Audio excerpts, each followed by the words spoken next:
참 좋은 날입니다. 어스틴 주님의 교회 매일 말씀 묵상에 오신 여러분을 환영합니다. 말씀을 통해 샘솟는 하나님의 은혜를 경험하시길 바랍니다. 오늘은 어제보다 더 행복한 하루가 될 것입니다. 안녕하세요 성도 여러분, 10월 3일 월요일 말씀 묵상 시작하겠습니다. 오늘 함께 나눌 말씀은 창세기 30장 25절부터 30절까지의 말씀 함께 읽겠습니다. 창세기 30장 25절부터 30절까지의 말씀 함께 읽겠습니다.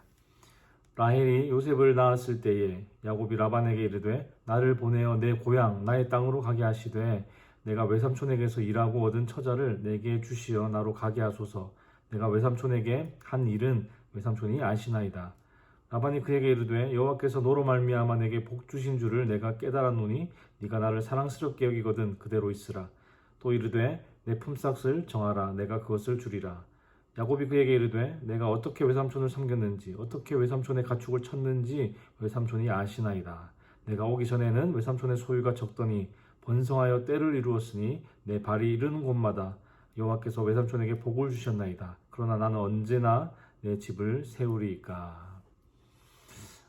야곱은 사랑하는 그 라헬을 얻기 위해서 14년 동안 외삼촌 라반 밑에서 일을 했습니다. 원하지 않았던 레아와 레아의 시종, 또 라헬의 시종으로부터 10명의 아들은 얻었지만 정작 라헬의 태무는 닫혀 있어서 자식을 낳을 수가 없었습니다. 야곱은 자기가 사랑하는 라헬의 아들을 가지고 싶었습니다. 당연한 이야기지만 사랑하지 않는 사람들과의 사이에서 태어난 자식들이 무슨 그렇게 큰 의미가 있겠습니까? 물론 법적으로는 야곱의 자식들이겠지만 야곱이 손꼽아 기다리는 것은 라헬을 통해 태어날 아들이었습니다. 그래서 야곱과 라헬은 하나님께 태문을 열어달라고 간구했습니다. 결국 하나님께서 라헬의 소원을 들으시고 태의 문을 열어주셨습니다. 기다리던 요셉의 출생 이후에 야곱은 큰 결정 하나를 하게 됩니다. 이제 외삼촌 라반의 집을 떠나 고향으로 돌아가는 것입니다. 야곱이 고향으로 가고자 하는 것은 그냥 일반적인 귀향이 아닙니다. 야곱에게 가나안 땅은 그의 조상 아브라함이 소명을 받아 향했던 땅이고 또 하나님의 약속이 있는 땅입니다. 하나님께서 아브라함과 그 자손들에게 주겠다고 약속하신 땅은 현재 야곱이 거주하고 있는 밧단 아람이 아니라 가나안 땅입니다. 야곱이 스스로 고향으로 돌아가겠다고 마음을 먹었지만 하나님께서 라헬의 태를 여시고 요셉을 주심으로 이제 고향으로 가서 내 가족을 돌보아야겠다는 생각을 야곱이 하게 하신 겁니다. 야곱은 자기 가족만 생각했지만 하나님은 아브라함과 맺으신 그 언약이 야곱을 통해 이어져 가도록 그 큰 그림을 보고 계셨습니다. 마음을 정한 야곱이 외삼촌 라반에게 가서 말합니다. 25절 하반절부터 26절까지 보니까 나를 보내어 내 고향 나의 땅으로 가게 하시되 내가 외삼촌에게서 일하고 얻은 처자를 내게 주시어 나로 가게 하소서. 내가 외삼촌에게 한 일은 외삼촌이 아시나이다. 라반은 야곱의 외삼촌이자 장인어른입니다. 그렇기 때문에 라반과 야곱의 관계는 상식적으로 가족이죠. 그런데 지금 야곱이 라반에게 하는 말을 보니까 아주 간절하게 부탁을 하고 있는 그런 느낌입니다. 26절에 보니까 야곱이 자기 아내들을 가리켜 외삼촌에게서 일하고 얻은 처자라고 말합니다. 이 말을 보니까 야곱이 이 처자들, 즉 자기 아내들을 마음대로 데려갈 수 없는 상황이라는 것을 알 수 있습니다. 출애굽기에도 종에 대한 법이 나오는데 그 당시 일반적으로 통용되던 종에 대한 법에 따르면 종이 단신으로 왔으면, 홀로 왔으면 나갈 때도 단신으로 홀로 나가야 합니다. 그리고 혹시나 주인이 아내를 주어서 자녀를 출산했으면 그 종과 종의 아내 그리고 자녀들은 주인에게 속하는 신분이라고 규정합니다. 야곱과 라반 이야기에서 가장 많이 사용되는 단어가 야바드라는 단어인데요. 일하다라는 뜻입니다. 항상 야곱에게 이 단어가 쓰였는데 이것은 단순히 야곱이 라반을 위해서 일한다는 의미를 넘어서 종살이하고 있음을 보여주는 것입니다. 야곱은 라반의 친족이었지만 라반은 야곱을 종으로 전락시켰습니다. 라반 밑에서 종살이하고 있는 야곱이 당당하게 가족을 데리고 고향으로 가게 해달라고 요청할 수 있었던 이유는 하나님께서 야곱을 통해 라반의 집에 엄청난 복을 주셨기 때문입니다. 그리고 그것을 라반이 스스로 고백하고 있습니다. 27절인데요. 한번 읽어보겠습니다. 라반이 그에게 이르되 여호와께서 너로 말미암아 내게 복 주신 줄을 내가 깨달았노니 네가 나를 사랑스럽게 여기거든 그대로 있으라. 라반의 입에서 이런 고백이 나왔다는 것은 정말 객관적으로 야곱이 라반을 위해 일하기 시작하면서부터 라반의 집이 복을 받았다는 것입니다. 그래서 비록 야곱이 라반의 집에서 종살이하고 있지만 그가 고향으로 돌아가지 못하도록 설득하기 시작합니다. 사랑하는 성도 여러분, 야곱을 통해서 라반의 집이 엄청난 복을 누리게 된 것과 또 야곱이 이제 가나안 땅으로 돌아가려고 마음을 먹은 것은 우연히 일어난 일이 아닙니다. 야곱이 고향을 떠나 밧단 아람으로 가는 길에 베델에서 만난 그 하나님의 약속 때문입니다. 창세기 28장 14절에서 15절 말씀인데 제가 한번 읽어드리겠습니다. 내 자손이 땅의 티끌같이 되어 네가 서쪽과 동쪽과 북쪽과 남쪽으로 퍼져나갈지며 땅의 모든 족속이 너와 내 자손으로 말미암아 복을 받으리라. 내가 너와 함께 있어 네가 어디로 가든지 너를 지키며 너를 이끌어 이 땅으로 돌아오게 할지라. 내가 내게 허락한 것을 다 이루기까지 너를 떠나지 아니하리라 하신지라.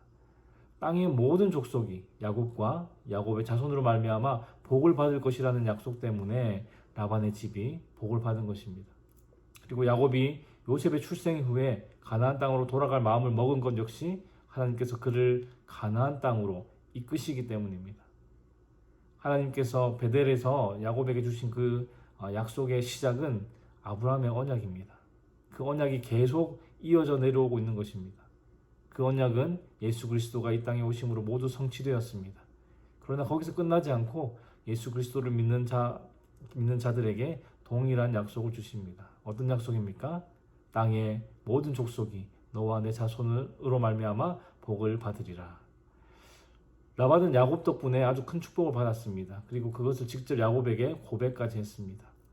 여러분, 야곱이 이 약속만 믿고 라반의 집에서 대충 일했을까요? 저는 절대로 아니라고 생각합니다. 하나님께서 약속하셨지만 그 약속이 실제로 이루어질 수 있도록 야곱은 최선을 다해 일했다고 믿습니다. 사랑하는 성도 여러분, 성경은 예수 그리스도로 복받은 우리가 축복의 통로 역할을 할 수 있다고 말씀합니다. 우리의 직장에서, 사업장에서, 학교에서, 가정에서, 우리의 모든 삶의 터전에서 우리가 최선을 다해 열심히 일하고 공부하고 또 살아간다면 하나님께서 우리를 통해 그들에게 복 주실 것을 믿습니다. 저는 지금까지 그 약속을 믿고 살아왔습니다.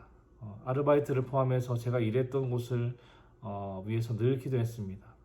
하나님, 저를 축복의 통로로 사용해 주십시오. 저를 통해 이 사업장이 복받게 하여 주시옵소서. 이렇게 늘 기도했던 기억이 있습니다. 여러분, 이렇게 기도하면 절대로 대충 일을 할 수가 없습니다. 정말 그 기도가 이루어지도록 최선을 다해 열심히 일하게 됩니다. 야곱도 비록 자신의 집을 돌보는 일은 아니었지만 라반을 위해 최선을 다해 성실하게 일했을 것이 분명합니다.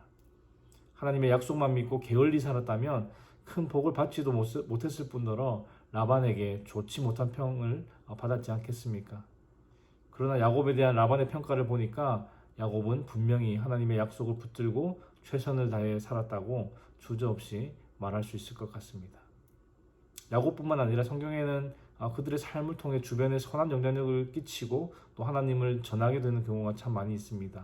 곧 등장하겠지만 요셉도 그의 삶을 통해서 주변 사람들, 특히 애굽이 복을 받았습니다. 그리고 다니엘 역시 비록 포로로 잡혀갔지만 모든 상황에서 성실하게 최선을 다해 살았기 때문에 하나님의 축복의 통로로 사용되었습니다. 심지어 바벨론 왕으로 하여금 하나님을 높이고 찬양하게 하는 일들도 있었습니다. 사랑하는 성도 여러분, 오늘 하루 그리고 이번 한 주간 살아가실 때에 하나님께서 우리 믿음의 조상들에게 주신 약속을 기억하며 살았으면 좋겠습니다. 땅의 모든 족속이 너와 내 자손으로 말미암아 복을 받으리라. 하나님은 우리를 통해 이 땅이 복받기 원하십니다.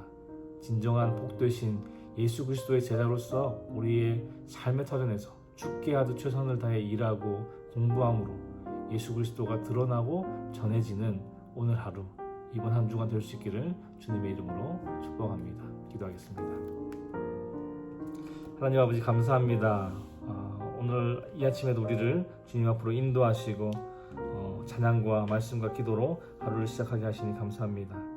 하나님, 야곱이 라반의 집에서 일하기 시작하면서부터 라반의 집이 엄청난 복을 받게 되었음을 바라봅니다. 그것은 하나님께서 야곱을 통해 땅의 모든 족속이 복받도록 약속하셨기 때문입니다. 그리고 그 약속은 예수 그리스도로 성취되었지만 예수 그리스도의 제자로 이 땅 가운데 살아가는 우리에게 여전히 적용되는 축복임을 믿습니다. 날마다 이것을 염두에 두고 살아가게 하시고 우리의 삶의 터전에서 성실히 최선을 다함으로 말미암아 주의 복이 우리 한 사람 한 사람을 통해 그곳에 흘러넘치게 하여 주시옵소서. 주님, 오늘 하루도 주께서 주시는 힘으로 은혜로 살아가기 원합니다. 주의 도우심으로 승리하는 하루 되게 하여 주시옵소서. 감사를 드리며 예수 그리스도의 이름으로 기도하였습니다. 아멘. 월요일 기도 제목으로 함께 기도하시겠습니다. 첫 번째, 한 주간 예수의 흔적이 있는 삶이 되도록 기도하실 때에 우리의 가정, 직장, 사업, 학업의 터전에서 나의 말과 행위를 통해 그리스도가 드러나게, 그리고 코로나로 인해 신앙생활이 나태해지지 않도록 기도하시기 바랍니다. 두 번째, 코로나 방역과 종식을 위하여 기도하실 때에 성도들을 바이러스로부터 보호하시도록, 그리고 성도들의 사업과 직장을 지켜주시도록 방역 당국에 지혜를 주시어 최선의 방역이 이루어지도록 기도하시기 바랍니다. 그리고 세 번째, 선교사님들을 위해 기도하실 때에 태국의 전운주 선교사님, 브라질의 김창현 선교사님, 하이티의 박동환 선교사님을 위해 기도해 주시기 바랍니다.